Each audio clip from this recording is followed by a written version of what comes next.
தக்கார் குரல் நேயர்களுக்கு வணக்கம். இன்றைய சிறப்பு விருந்தினர் நிகழ்ச்சியில் மூத்த பத்திரிகையாளர் சாவித்ரி கண்ணன் நம்மளோடு இணைந்திருக்கிறார். ஐயா வணக்கம். ஐயா வணக்கம். ஐயா எப்படி இருக்கீங்க? நல்லா இருக்கேன். ஐயா, இன்று சவுக்கு சங்கர் கைது இன்று பரபரப்பாக இருக்கக்கூடிய ஒரு விஷயம். அதை நீங்கள் எப்படி பார்க்குறீங்க? இது வரைக்கும் எந்த விதமான சங்கங்களோ அல்லது பத்திரிகையாளர் மன்றங்களோ எதிர்ப்பே தெரிவிக்கலை. அப்போது சவுக்கு சங்கர் யார்? சவுக்கு சங்கர் யாருன்னு உங்களுக்கு தெரியுமா? சவுக்கு சங்கர் நீங்கள் பார்த்தீங்கன்னா முதல்ல காவல்துறையில் வேலை பார்த்துருக்கிறாரு, சரிங்களா? அதுக்கப்புறமா அவர் அங்கே இருக்கும்போதே பல்வேறு விதமான செய்திகளை அந்த வரம்பு மீறி வெளியில் சொன்னதுனால அவர் வேலை நீக்கம் செய்யப்படுறாரு. வேலை நீக்கம் செய்யப்பட்டு அது ஒரு வழக்கு நடந்து அது பல வருடங்களாக ஒரு 10 வருடங்களாக வேலைக்கு போகாமலே பாயசம்லாம் வாங்கிட்டு இருந்தார். இதற்கிடையில் அவர் அவரே சவுக்கு தளம்னு ஒன்று ஆரம்பித்து அதில் நிறைய, அதாவது அரசாங்கத்துக்கு எதிரான நியாயங்களை கேட்பது மாதிரியான பல்வேறு கட்டுரைகளை எழுதிட்டு இருந்தார். பிற்பாடு அவர் ஒரு யூடியூபராக மாறினார். இப்போ ஒரு கான்ட்ரவர்சியான ஒரு மனிதராக இருக்கார். தவறுகளை தானே வெளியிடுறாரு அப்படின்றது தானே அவருடைய பிம்பமாக இருக்குது. அதை நீங்கள் எப்படி பார்க்குறீங்க? அதை எந்த நோக்கத்தில் அவர் வெளியிடுறதுனால என்னென்ன பிரச்சனைகள் சந்திக்கிறாரோ? அதாவது அதிகாரத்தில் இருக்கிறவங்கள தவறுகளை தட்டி கேட்கணும். அது மாற்று கருத்து கிடையாது. ஆனால் அது மக்கள் நலன் சார்ந்து கேட்கணும். அதுதான் நமக்கு ரொம்ப முக்கியமான விஷயம். அதிகாரத்தில் இருக்கிறவங்கள கேட்பதன் மூலமாக அதில் ஆதாய எண்ணங்களை வச்சுக்கக்கூடாது. நீங்கள் அது பொதுமக்களுக்காக நான் கேட்டு அது அவங்களுக்கு பொதுமக்களுக்கு அதனால் பலன் கிடைச்சதுன்னா அதுதான் நம்மளுடைய நோக்கமாக இருக்க முடியும். அப்போ நீங்கள் அதை பர்சனலான பலன்களை அதை நீங்கள் பார்க்குறவங்களா இருந்தீங்கன்னா உங்களுக்கான மரியாதை பொதுத்தளத்தில் இல்லாமல் போயிடும். அதுதான் இப்போ சவுக்கு சங்கர் விஷயத்தில் நடந்திருக்கு.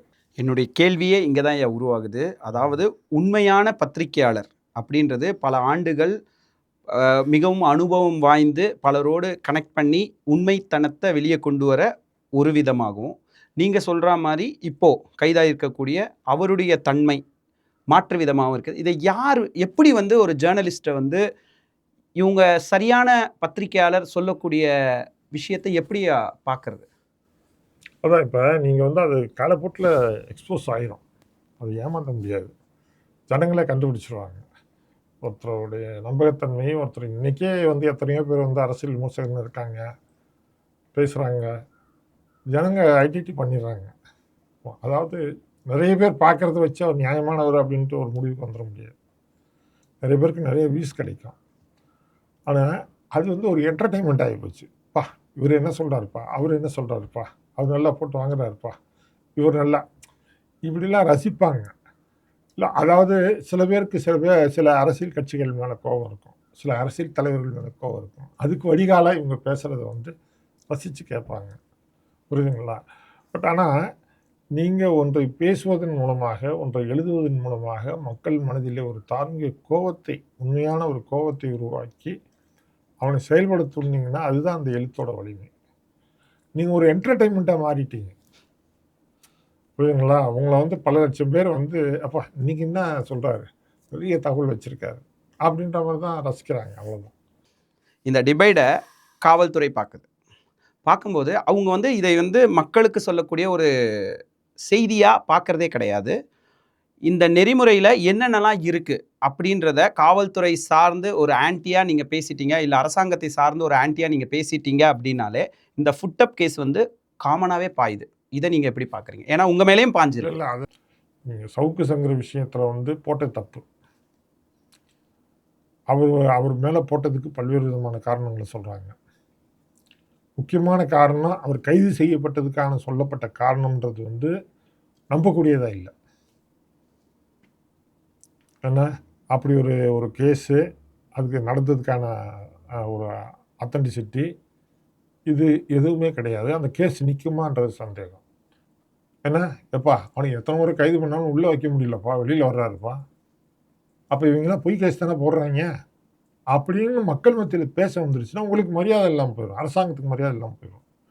உண்மையிலே அவர் தப்பாக பேசுகிறாரு, அவர் பேசுகிறதுல பொய் செய்திகளை சொல்கிறாருன்னா அதை எஸ்டாப்ளிஷ் பண்ணி கைது பண்ணுங்க, யாரும் கேட்க போகிறதில்லை.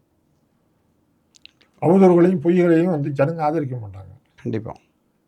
இதுக்கு ஒரே தீர்வு நம்ம நேர்மையாக நிற்கிறது தாங்க. நம்ம நேர்மையாக இருந்தோம்னா அரசாங்கத்துடைய கேஸ் வந்து உடஞ்சிரும். பொய்யான கேஸ் கண்டிப்பாக உடஞ்சிரும். என்னுடைய விஷயத்தில் அதுதான் நடந்தது. அவங்க வந்து பொய் கேஸ் போடுறாங்க அப்படின்ட்டு அவங்களுக்கே புரிஞ்சிருச்சு. அவங்க ரிலீவ் ஆகிட்டாங்க. நிரந்தர டிஜிபி தமிழகத்துக்கு இன்னும் நியமிக்கப்படவில்லை. தற்காலிக பொறுப்பு டிஜிபியாக நியமிக்கப்பட்ட அதற்கும் ஒரு பொறுப்பு டிஜிபி இன்னைக்கு நியமிக்கப்பட்டிருக்கு. அது மிகவும் பேசும் பொருளாக மாறி இருக்கு. ஒரு மூத்த பத்திரிகையாளராக நீங்கள் எப்படி பார்க்குறீங்க? இது வந்து ரொம்ப ரொம்ப துரதிர்ஷ்டமான விஷயம். அதாவது தமிழ்நாட்டினுடைய டிஜிபின்றது காவல்துறையினுடைய மிக உயர்ந்த பொறுப்பு. தமிழ்நாட்டில் சட்டம் ஒழுங்கு வந்து சரியாக இருக்கணும்னா அந்த பொறுப்பில் ஒரு சக்தி வாய்ந்த தகுதியான ஒரு மனிதர் கண்டிப்பாக இருக்க வேண்டும். ஆனால் அது அவசியமே இல்லை அப்படின்னு ஒரு அரசாங்கம் எப்படி நினைக்கிறாங்கன்னு எனக்கு தெரியல. ஒரு டிஜிபி பதவி வந்து அவருடைய பதவி காலம் முடிவதற்கு 6 மாதத்துக்கு முன்னாடியே அடுத்த டிஜிபியை வந்து நீங்கள் அதுக்கான ப்ராசஸ் ஆரம்பித்தோம். புரியுதுங்களா? அந்த ப்ராசஸை வந்து இவங்க பண்ணவே இல்லை. அதுவும் இல்லாமல் நீங்கள் ஏற்கனவே பொறுப்பு டிஜிபியாக இருக்கிறவர் வந்து கிட்டத்தட்ட 9வது ரேங்கில் இருக்கிறவர், அவரை தூக்கி எடுத்துகிட்டு வந்து இது பண்ணுறாரு. இவங்களுக்கு முன்னாடி இருக்கிறவங்களெல்லாம் வைக்கிறதுல இவங்களுக்கு சில தயக்கங்கள் இருக்குது அரசாங்கத்துக்கு. தேர்தல் வரக்கூடிய நேரத்தில் ஏன்னா ஒரு நேர்மையான கராரான டிஜிபி இருந்துட்டாருன்னா அவர் வந்து நமக்கு வந்து அந்த ஒரு நெகிழ்வுத்தன்மையாக இருக்க மாட்டார்.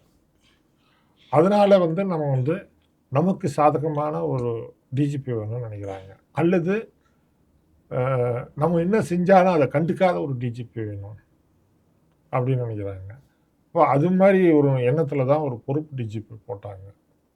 இது வந்து மிக கடுமையான ஒரு விமர்சனங்களை தொடர்ச்சியாக எல்லாருமே விமர்சனம் பண்ணிட்டாங்க. கண்டிப்பாக இது வந்து தமிழ்நாட்டு மக்கள் மீது அக்கறை இல்லாத, ஏற்கனவே ரொம்ப சட்டம் ஒழுங்கு சீர்குலைந்து கிடக்கிறது. இந்த ஆட்சிக்கு மிகப்பெரிய கெட்ட பேர் ஏற்பட்டிருக்கு.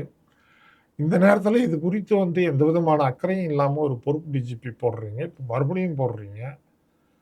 அப்போ நீங்கள் வந்து அதாவது முதல்ல வந்து நான் ஆரம்பத்துலேருந்து நான் சொல்லக்கூடிய ஒரு விஷயம் என்னன்னு கேட்டிங்கன்னா, முதலமைச்சருக்கு வந்து காவல்துறையினுடைய பொறுப்பை அவர் தான் நிர்வகிக்கிறார். கண்டிப்பாக அவருக்கு நேரம் கிடையாது இதை கவனிக்கிறதுக்கு. ஓகே. ஒரு முதலமைச்சருக்கு வந்து காவல்துறை பொறுப்புன்றது வந்து 24 மணி நேரம் அதில் கண் இருக்கணும். அவ்வளோ முக்கியமான ஒரு பொறுப்பு. அந்த துறைக்கு அமைச்சராக அதற்கான ஒரு தீவிரத்தன்மையில் ஒருத்தர் போடணும்.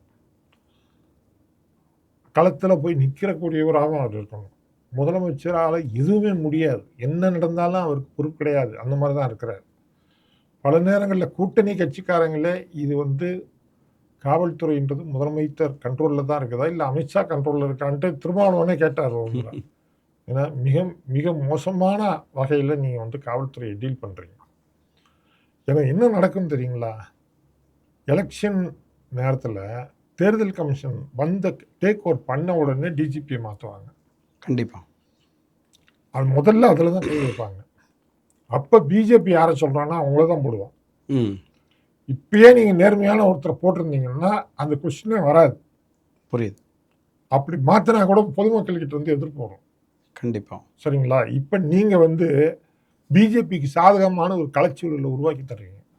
ஏற்கனவே தேர்தல் கமிஷன் வந்து பிஜேபியுடைய ஒரு கையாளாக இருக்கிறாங்கன்ற கடுமையான விமர்சனம் இருக்குது.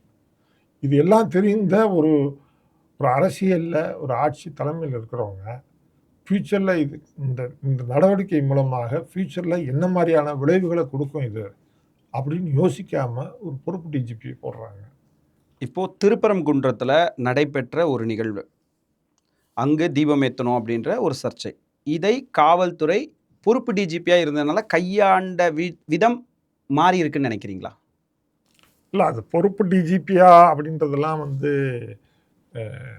செகண்டரி. அந்த விஷயத்தில் வந்துங்க டிஜிபி இருந்திருந்தால் ஒரு பொறுப்பான டிஜிபி இருந்திருந்தால் ஒரு நடவடிக்கை எடுத்திருப்பார் அப்படின்றது ஒரு புறம் இருக்கட்டும். ஆனால் இதில் வந்து ஆட்சி தலைமை வந்து நேரடியாக கவனம் செலுத்திருக்கணுன்றதான் நான் முதலமைச்சரே நேரடியாக.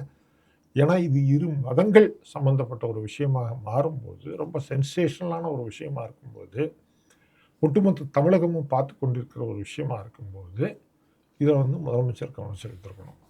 திருப்பரங்குன்றம் விவகாரத்தை வந்து திமுக அரசாங்கம் வந்து செயல்பட்ட விதத்தை வந்து மதச்சார்பற்றவர்கள், முற்போக்கு சக்திகள் பாராட்டுறாங்க. ஏன்னா ஆனால் நான் வந்து எப்படி இதை பார்க்குறேன்னு கேட்டிங்கன்னா, நான் வந்து சாமிநாதன் நீதிபதி சாமிநாதன் மேலே எனக்கு ஒரு நல்ல அபிப்பிராயம் கிடையாதுங்க. அவருடைய தீர்ப்புலையும் எனக்கு உடன்பாடு கிடையாதுங்க. ஆனால் இந்த வழக்கை வந்து தமிழக அரசாங்கம் கையாண்ட விதம் இருக்கு இல்லையா, இந்த திருப்பரங்குன்ற பிரச்சனையை ரொம்ப ரொம்ப ஒரு முட்டாள்தனமான, அது ஒரு விழிப்புணர்வற்ற செயலா அல்லது வந்து தெரிஞ்சே அப்படி செய்கிறாங்களான்னு எனக்கு தெரியல. நீங்கள் இந்த 2 வருஷமாக அவங்க வந்து அந்த மலையில் வந்து தீபம் ஏற்றணும், அது வந்து தீபத்தூணுன்னு அவன் 2 வருஷமாக சொல்லிகிட்டு இருக்கான். நீங்கள் ஆட்சி உங்கள் கையில் இருக்குது, தொல்லியல் துறை உங்கள் கையில் இருக்குது, அதிகாரிகளும் உங்கள் கையில் இருக்காங்க. அது ஒரு நாள் ஆகுமா அந்த இடத்த போய் நீங்கள் இப்போ பண்ணுறீங்க. இவ்வளோ கேஸ் வந்துட்டு மேல்முறையீடு போகும்போது நீங்கள் பண்ணுறீங்க. முன்னாடியே சொல்லியிருக்கணும், இது அளவுக்கல் தான், இது ஹிஸ்ட்ரி உழவு தான், என்ன இதை வந்து நீங்கள் வந்து தீபத்தூன்னு சொல்கிறது தப்பு. மக்கள் மத்தியில் இந்த செய்தியை கொண்டு போனீங்களா நீங்கள்? இல்லை, 2 தரப்பில் இருந்தும் இந்த ஆர்டிஓ வந்து பேச்சுவார்த்தை நடைபெற்றது இல்லையா, அதில் ஏற்பட்ட உடன்பாடுகள் என்ன? இல்லை, அதில் வந்து ஆர்டிஓ பேச்சுவார்த்தையில் வந்து தர்கா தரப்பில் வந்து சொல்லப்பட்டதாக நான் கேள்விப்பட்ட செய்தி என்னன்னு கேட்டிங்கன்னா, இந்த இந்த தீபம் ஏற்ற விஷயத்தில் எங்களுக்கு வந்து பெரிய எதிர்ப்பு கிடையாது. ஆனால் எங்களுடைய தர்காவுக்கு பாதுகாப்பு வேணும். ஏன்னா அதாவது மேலே வந்து நீங்கள் பெருங்கூட்டமாக நீங்கள் ஏற்ற போகிறீங்களா, இல்லை வந்து அரசு அலுவலர்கள் ஏற்றுவாங்களா? அரசு அலுவலர்கள் தான் ஏற்றுவாங்க. அதாவது கோயில் அடைச்ச இதில் அது பொறுப்பானவங்க யாரோ அவங்க அதை ஏற்றுவாங்க. இந்த அறநிலைத்துறை கூட இருக்கும், அவ்வளோதான். மற்றபடி வேறு யாரும் வரமாட்டாங்க. அப்படின்னா வந்து எங்களுக்கு பிரச்சனை கிடையாது. அது 1 மணி நேரம் நீங்கள் ஏற்ற போகிறீங்க, வருஷத்துக்கு ஒரு முறை ஏற்ற போகிறீங்க. இந்த பிரச்சனை இந்த அளவுக்கு கூட முடிச்சிட்டிங்கன்னா எங்களுக்கு நிம்மதி. ஏன்னா இதை வந்து தீபம் ஏற்றணும்னு சொல்கிறது 364 வருஷம் பூரா அவன் பேசிக்கிட்டு இருக்கான். அதுக்கு ஒரு முற்றுப்புள்ளி வைங்க. அவன் பெரும் கூட்டத்தை சேர்த்துட்டு வந்து திருப்பரங்குன்றத்தை அடிக்கடி வந்து பிரச்சனை பண்ணிக்கிட்டு இருக்கான். ஏன்னா இதுக்கு ஒரு முற்றுப்புள்ளி வச்சிருங்க. ஏன்னா சுமூத்தாக முடிச்சிருங்கன்னு தான் அவங்க கேட்டுக்கிட்டாங்க. சரிங்களா? இது வந்து ஏன் கவர்மெண்ட் இந்த மாதிரி நடவடிக்கை எடுத்தாங்கன்னு தெரியல. அதாவது நான் கேள்விப்பட்ட வரையிலும் இந்த சாமிநாதன் தீர்ப்பு வந்துட்ட பிற்பாடு அறநிலைத்துறை வந்து மேலே நெய்யேற்றின்னு எடுத்துகிட்டு போனாங்க. தீபம் ஏற்றுவதற்கான எல்லா சமாச்சாரங்களையும் மேலே கொண்டு போயிட்டாங்க. 4 மணிக்கு எல்லாமே மேலே ஏறிடுச்சு. 6 மணிக்கு ஏற்றுவாங்கன்ற நம்பிக்கையும் எல்லாருமே எதிர்பார்ப்போடு இருந்தாங்க. சரி, புதுசாக ஒரு இடத்துல ஏற்றுறாங்களாம்ப்பா அப்படின்னோட அதையும் பார்க்கலாமேன்னு சொல்லிட்டு ஜனங்களும் சேர ஆரம்பிச்சிட்டாங்க. இவங்களும் இந்துத்துவ இயக்கங்களும் நம்மளை வந்து ஏற்ற போகிறாங்க வாங்கன்னு சொல்லி அவங்களும் பெரிய கூட்டத்தை கூட்டிகிட்டு வந்துட்டாங்க. பல்லாயிரக்கணக்கில் மக்கள் அங்கே பெரும் திரளாக வந்துட்டாங்க. இவ்வளவு எதிர்பார்ப்புகளையும் ஏற்படுத்திட்டு திடீர்னு 4 மணிக்கு மேலே வந்து ஏற்றக்கூடாது, 144 உத்தரவு போடுறோம் அப்படின்னா, 144 உத்தரவு போடுறதையும் ஏற்றக்கூடாதுன்ற முடிவையும் மிக மிக காலதாமதமாக எடுக்கிறீர்களே, என்ன நோக்கம்? முதல்ல ஏற்றணும்னு முடிவெடுத்ததையே அப்புறம் ஏற்ற வேணான்னு பின்வாங்கினதையே இதுக்கான விளக்கத்தை இன்ன வரைக்கும் அரசாங்கம் சொல்லலைங்க. இப்போ இவங்க என்ன கிளைம் பண்ணுறாங்க பாருங்க, நாங்கள் வந்து இஸ்லாமியர்களினுடைய பாதுகாவலனாக தர்காவை இங்கே பாதுகாத்திருக்கிறோம். இந்தியா இந்த அளவுக்கு ஒரு அரசாங்கம் வந்து பிஜேபி எதிர்த்து நின்றுருக்கா, சங்கிகளை எதிர்த்து நின்றுருக்கா, நீதிமன்ற தீர்ப்புக்கே தலைவணங்காம நாங்கள் நின்றுக்கிட்டு இருக்கோம் அப்படின்னு ஒரு ஹீரோயிசத்தை அவங்க கிரியேட் பண்ணுறாங்க. யதார்த்தத்தில் அங்கே மதுரை மாவட்டத்தில், தென் மாவட்டங்களில் அவன் ஹீரோவாயிட்டான். பாரியா, அத்தனை பேரை நம்ம திரட்டிட்டு போய் அரசாங்கத்தையே உலுக்கி எடுத்துட்டோம்ல அப்படின்னு அவனும் ஹீரோவாக பேசிகிட்டு இருக்கான். இப்போ நீங்கள் ஒருத்தருக்கு ஒருத்தர் ஹீரோவாக மாறிக்கிட்டு இருக்கீங்க. இருதுருவ அரசியலை பண்ணுறீங்க. ஒன்று நான், நீ 2 பேரும் இங்கே பிளேயராக இருப்போம் தமிழ்நாடு அரசியலில். ஏன்னா மக்கள் இந்துத்துவம் பேசு, நான் மதச்சார்பற்ற தன்மை பேசுகிறேன். ஏன்னா அப்போ நீ நெகட்டிவ் பாயிண்ட்டு, நான் பாசிட்டிவ் பாயிண்ட்டுன்ற மாதிரி 2 பேரும் வந்து முட்டி மோதிக்கலாம், எல்லாரையும் காலி பண்ணலாம். இதுதான் உங்களுடைய நோக்கமாக இருக்குது. 2026 எலெக்ஷன் எப்படி இருக்கும் ஐயா? அதாவது திமுகவினுடைய 5 ஆண்டு கால ஒரு சாதனை அப்படின்னு அவங்க சொல்லிக்கிட்டு இருக்காங்க. அஇஅதிமுக வந்து பிஜேபியோட கூட்டணி வைத்து அவங்க களம் காண்றாங்க. ஒரு புறம் விஜயோட பல கட்சிகள்ல இருந்து தாவி போய் சேர்ந்துக்கிட்டு இருக்காங்க. தேர்தல் களம் எப்படி இருக்கும்னு நினைக்கிறீங்க? தேர்தல் களம் வந்துங்க ரொம்ப, அதாவது இந்த சூழலில் கணிக்க முடியல. ஏன்னு கேட்டிங்கன்னா திமுகலேருந்து எந்தெந்த கட்சிகள் வெளியேறுவாங்கன்னு தெரியல. நான் கேள்விப்பட்ட வரையிலும் காங்கிரஸ் வெளியேறுவாங்கன்னு சொல்கிறாங்க. தாவேக்காவோட பேசிகிட்டு இருக்காங்கன்னு சொல்கிறாங்க. இதற்கிடையில் வந்து அதிமுகவுடைய வாக்கு வங்கி வந்து கணிசமாக விஜய் பிரிச்சிருவார். ஏன்னா இவர் ஆன்டி டிஎம்கே பேசுகிறதுனால ஆன்டி டிஎம்கே ஓட்டெல்லாம் அதிமுகவுக்கு தான் போயிட்டு இருந்துச்சு. அது ஓகே. வந்து விஜய்க்கு மாறும். அது ஒரு பெரிய பலவீனமாக இருக்கும். அது அரசாங்கத்துக்கு எதிரான வாக்கு வங்கின்றது ரொம்ப பலமாக இருக்குது. அந்த பலமான வாக்கு வங்கியை 2 தரப்புலையும் பிரிக்கிறாங்க. அது திமுகவுக்கு அதிமுக சாதகமா இருக்குமா? பாதகமா இருக்குமா? சாதகமாக தான் இருக்கும். இந்த 2026ன்றது திமுகவுக்கு சாதகமா இருக்கும் அப்படின்றீங்களா? இன்னைக்கு இருக்கிற நிலவரத்தை வச்சு பார்த்தீங்கன்னா, இந்த பெண்களுக்கு மாதம் ரூ. 1000 கொடுக்குற ஸ்கீமும் இன்னும் 17 லட்சம் பேருக்கு அதிகப்படுத்தியிருக்காரு. அது மட்டும் இல்லாமல் அந்த ரூ. 1000ன்றதே ரூ. 1500 அதிகரித்து கொடுப்போம்னு சொல்கிற மாதிரி அவங்களுக்கு ஒரு இதை சொல்லியிருக்காரு. தேர்தல் நெருக்கத்தில் அதை சொல்லுவார். அதை சரிங்களா? இப்போ வருஷத்துக்கு எந்த விதமான உழைப்பும் இல்லாமல் 18,000 கிடைக்குது அப்படின்னா பெண்கள் யோசிப்பாங்க. இதை இந்த வாய்ப்பை நான் இந்த கொடுக்குற ஒரு அரசாங்கத்தை எதுக்கு நம்ம வந்து மாற்றணும் அப்படின்னு நினைப்பாங்க. இதைத்தான் வந்து நம்ம நிதிஷ்குமார் வந்து பீகாரில் பண்ணார். திடீர்னு 10,000 வருஷத்துக்கு மொத்த அமௌண்ட்டாக கொடுத்துட்றேன். மாதம்லாம் கிடையாது. புட்டி காசை குத்து அதுலேயும் 8,000 வந்து சேவ் பண்ணியிருக்காரு அவர். இப்போ நம்ம கொடுக்குறது 1,500 18,000னா அவர் ஒரு 8,000 சேவ் பண்ணி மாதம் மாதம் 1,000 கூட 12,000 ஆச்சு.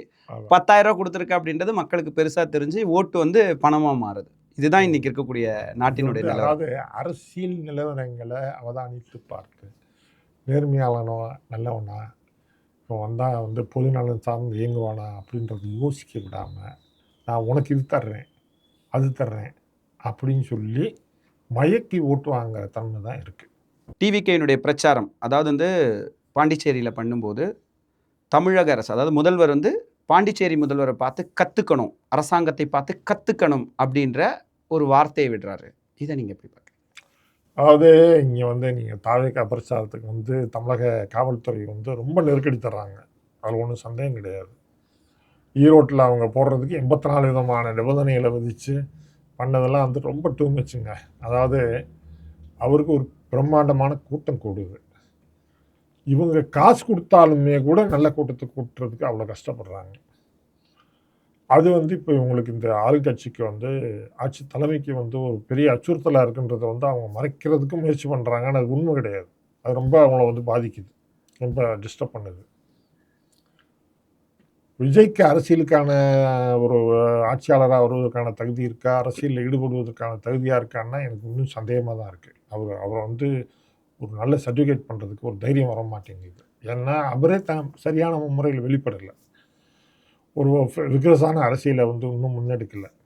பல இஷ்யூஸில் அவருக்கு என்ன புரிதல் இருக்குது, என்ன தெளிவு இருக்குது, எப்படி செயல்படுவார், எல்லாமே வந்து டவுட்டாக தான் இருக்குது, சந்தேகமாக தான் இருக்குது. ஆனால் கண்மூடித்தனமாக அவரை நம்பக்கூடிய கூட்டம்ன்றது பிரம்மாண்டமாக இருக்குது. கண்டிப்பாக. சரிங்களா? அப்போ வந்து நம்ம வந்து எப்படி பார்க்க வேண்டியிருக்குன்னா, ஒருவேளை விஜய் ஆட்சிக்கு வர்ற மாதிரியான வாய்ப்பு இருக்கா அப்படின்னா ரொம்ப கஷ்டம். ஏன்னா இன்றைக்கி இருக்கக்கூடிய எஸ்டாப்ளிஷ்மெண்ட் கட்சிகளில் அவ்வளோ விதமான களப்பணியாளர்களை வச்சு சிஸ்டமேட்டிக்காக செயல்படுவாங்க. ஆனால் தாவேகாவில் வந்து இன்னும் அந்த கட்சியே வலுப்படலை. ரெண்டாவதாக அந்த கட்சிக்கு பொறுப்பாளர்களாக இருக்கிற யார் மேலேயும் நம்ம நம்பிக்கை வர மாட்டேங்குது. ஒரு ருஷி ஆனந்த் மேலேயோ இல்லை ஆதவ் அர்ஜுனா மேலேயோ யார் மேலேயும் நம்பிக்கை வரல. அந்த ஆதவ் அர்ஜுனான்றவர் வந்து அவங்களுடைய பொதுக்குழுலேயே பேசுகிறாரு. இது மாதிரி தேர்தலில் நிற்கணும்னு கேட்டு வர்றவங்கக்கிட்ட, கட்சியில் வந்து பொறுப்பு வேணும்னு கேட்டு வர்றவங்கக்கிட்ட காசு வாங்குறாங்க நம்ம கட்சியில் அப்படின்ற பேச்சு அடிபடுது அப்படின்ட்டு அவரே பேசுகிறார். எவ்வளோ அசிங்கம்! ஒரு கட்சி இப்போ தான் புதுசாக உருவாகுது, அதை நோக்கி இளைஞர்கள் பெரும்பட போகிறாங்க, வேலை செய்ய காத்திருக்காங்க, அவங்கக்கிட்ட காசு பிடுங்குறீங்க. அப்போ நீங்கள் ஆட்சிக்கு வந்தீங்கன்னா என்ன மாதிரி ஆட்சி கொடுப்பீங்க? இல்லை, விஜய் ஒரு நேரத்துலையும் எது தானே சொல்கிறாரு, பணம்ன்றது எனக்கு ஒரு விஷயமே இல்லை, எல்லாத்தையும் பார்த்துட்டு தான் நான் வந்திருக்கேன், பணத்துக்காக நான் வரல, மக்களுக்காக மட்டுமே வரேன் தானே அவரோட பிரச்சாரமே இருக்குது. அவர் அப்படி சொல்லிட்டு இருக்காரு. அவர் கட்சியை நிர்வகிக்கிறவங்க காசு பிடிங்கிட்டு இருக்காங்களே. ருஷி ஆனந்த் வந்து தங்களிடம் காசு வாங்கியதாக காசு கொடுத்தவர்களே மீடியாவில் வந்து பேசியிருக்கிறாங்க, யூடியூப் போட்டு வெளிப்படுத்தியிருக்கிறாங்க தங்களை. சரிங்களா? தொடர்ச்சியாக பல குற்றச்சாட்டுகள் அவங்க மேலே இருக்குது. ரெண்டாவதாக யாரும் சந்திக்க முடியாத நபராக ஒருத்தர் இருக்காருன்னு வச்சுக்கோங்க. அவர் அரசியலுக்கு லாய்க்கு இல்லை. எம்ஜிஆர் வந்து அரசியலுக்கு வந்துட்டு பிற்பாடு தொண்டர்கள் எந்த தமிழ்நாட்டினுடைய எந்த மூலையிலிருந்து வந்தாலும் இம்மிடியேட்டாக அவரை சந்திக்கலாம், வெயிட் பண்ணி சந்திச்சுட்டு போகலாம். சாரி சாரியாக வந்துட்டு போவாங்க, நாள் முழுக்க சந்திச்சுக்கிட்டு இருப்பார். அவருக்கு ஏற்கனவே திமுகவில் 20 வருஷமாக வேலை பார்த்ததுனால எல்லா மாவட்ட பொறுப்பாளர்களும் அவருக்கு தெரியும். எல்லா ஊர்களில் இருக்கக்கூடிய நிர்வாகிகளையும் ஓரளவுக்கு தெரிஞ்சு வச்சுருந்தார். சரிங்களா? அப்போ அவர் கிரவுண்ட் ஒர்க் பண்ணார். நிறைய திமுகவில் இருக்கக்கூடிய முக்கிய தலைவர்களை சந்தித்து தன்னுடைய கட்சிக்கு அழைப்பதற்கு வர சொல்லி ரெக்வெஸ்ட் பண்ணார். பொது தளத்தில் நல்ல பேர் எடுத்த பெரிய ஒரு முக்கியஸ்தர்களெல்லாம் இவரே நேரடியாக போய் சந்தித்து ஏன்னா தன்னுடைய கட்சியில் சேர சொல்லி கேட்டார். ஈவிகே சம்பத்தை மட்டும் 3 முறை போய் சந்தித்தார். அண்ணே, நீங்கள் பெரிய ஒரு அரசியல்வாதி, ரொம்ப விவரமானவர், நீங்கள் இந்த கட்சி பொறுப்படுத்திக்கிறதா இருந்தால் உங்களுக்கு கீழே நான் வேலை பார்க்குறேங்க அப்படின்னு அவர்கிட்ட போய் கேட்டார். ஆனால் அவர் தயவுசெய்து என்னை கூப்பிடாதீங்க, நான் காங்கிரஸ் கட்சியில் இருக்கிறேன், இன்னும் மறுபடியும் திராவிட அரசியலுக்கு திரும்ப மாட்டேன்னு சொல்லிட்டார். அது அவருடைய ஸ்டாண்டை தெளிவாக சொல்லிட்டார். எதுக்கு சொல்ல வரேன்னு கேட்டிங்கன்னா, நீங்கள் உங்களை நம்புறதை விடவும் உங்களுடைய ஏன்னா இது நீங்கள் சினிமா கிடையாது, நீங்கள் உங்களை மட்டுமே நம்பினா. ஒரு ஹீரோக்காக படம் ஓடிடுது இல்லையா, ஒரு ஹீரோ வச்சு படம் ஓடிடுது இல்லையா. ஆனால் அரசியலில் உங்கள் சரௌண்டிங்கில் இருக்கிறவங்களுடைய அத்தனை பேருடைய உழைப்பும் மக்களை பாதிக்கும், செயல்பாடுகளும் மக்களை பாதிக்கும்.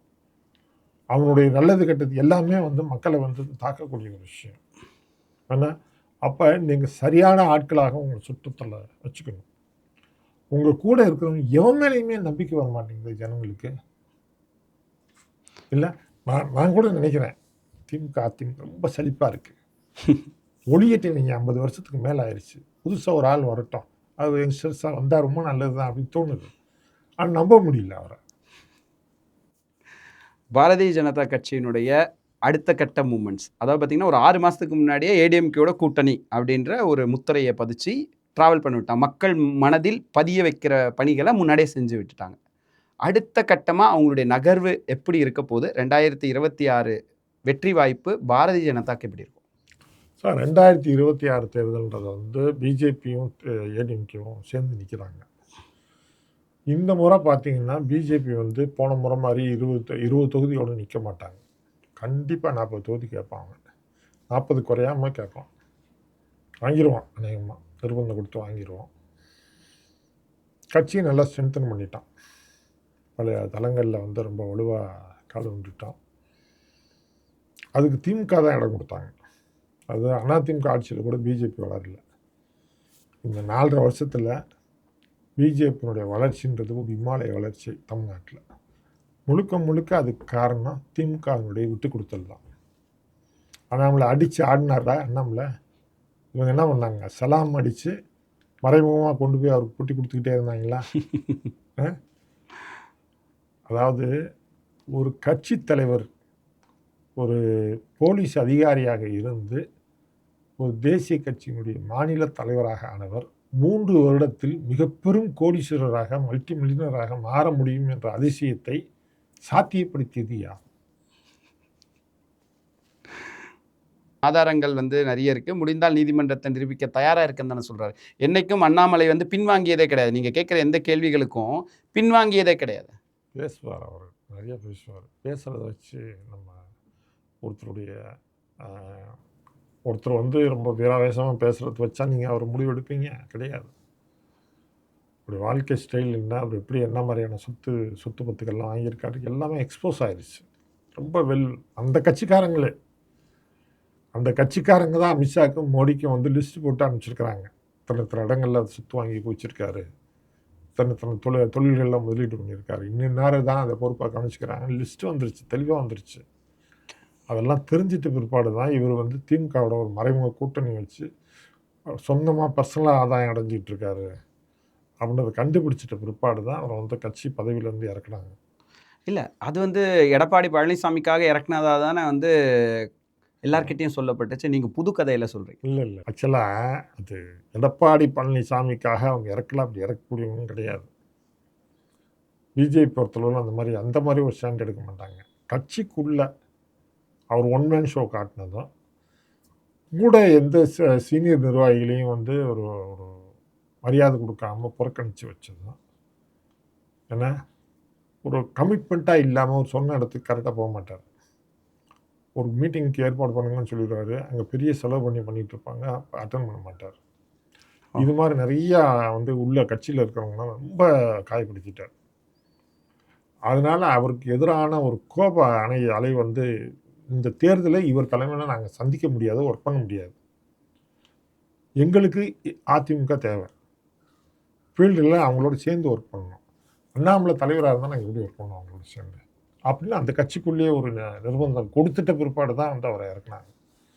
பாரதிய ஜனதா கட்சியினுடைய 2026 தேர்தல்ன்றது ஒரு கேள்விக்குறியாக இருக்குமா, இல்லை அவங்க நினைக்கிற இலக்கை அடைஞ்சிருவாங்களான்றது? இல்லை, கணிசமாக ஓட்டு வங்கி வாங்குவாங்க, கணிசமாக அவங்க வாக்கு வாங்குவாங்க. ஓட்டு வங்கின்றது வேற ஐயா, நான் கேட்குறது வந்து வெற்றி வாய்ப்பு கேட்குறேன். வெற்றி வாய்ப்புன்றது வந்துங்க ரொம்ப கஷ்டங்க.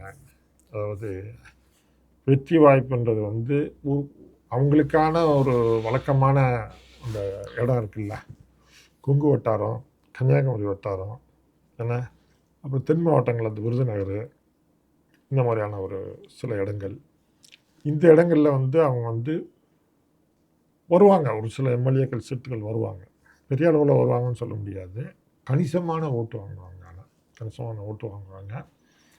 அந்தளவுக்கு கிரவுண்ட் ஒர்க் நல்லா பண்ணியிருக்காங்க. அவங்க கிரவுண்ட் ஒர்க் பண்ணுறதுக்கான ஒரு வாய்ப்பும் இந்த காலகட்டத்தில் அவங்களுக்கு இருந்தது, பண்ணிட்டாங்க.